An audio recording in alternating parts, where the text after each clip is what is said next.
5,705. That's the most recent tally of just how many nuclear weapons there are in the world right now.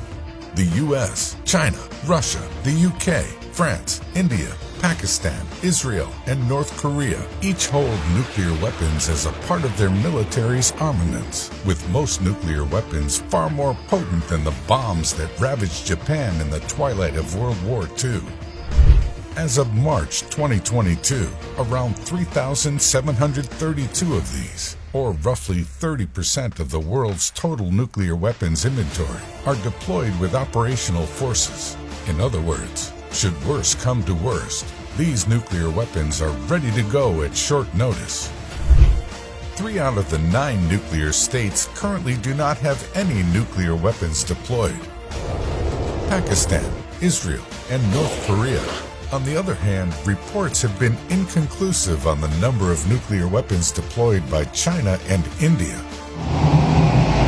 That would leave the US, Russia, the UK, and France as the only nuclear states in the world with publicly available information on just how many nuclear weapons they have deployed at this time. So just how many nukes does each nuclear state have in its possession? The vast majority of these nuclear weapons, over 90%, are in the possession of the US and Russia. North Korea's nuclear arsenal is the smallest in the world, thought to be at 20. Israel has 90. India has 160. Pakistan 165. And the UK at 225. Over half of the UK nukes are currently deployed at 120. France has the next largest nuclear arsenal at 290. Nearly every nuclear weapon in their possession is currently deployed, with 280 thought to be with operational forces. Next up on the list is China, with 350 nuclear weapons. The US has the second largest number of nuclear weapons in its inventory, at 5,428. That's almost 5 times bigger than the rest of the world's combined nuclear inventory. Even their 1,644 deployed nukes outnumber the rest of the world's arsenal, besides Russia. That leaves Russia, the country with the largest number of nuclear weapons at its disposal, at 5,977 total.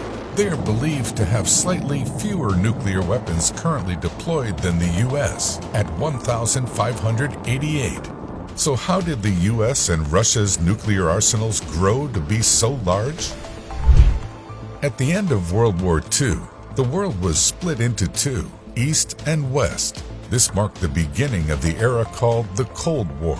During this time, tensions were rising among the US and Russia, with the two countries engaging in a nuclear arms race. This is partly why their nuclear arsenals are so much disproportionately larger than the rest of the world. Thankfully, the first and last instance of nuclear weapons being used in wartime occurred during World War II. The US and Russia primarily stockpiled nuclear weapons throughout the 20th century to function as a deterrent.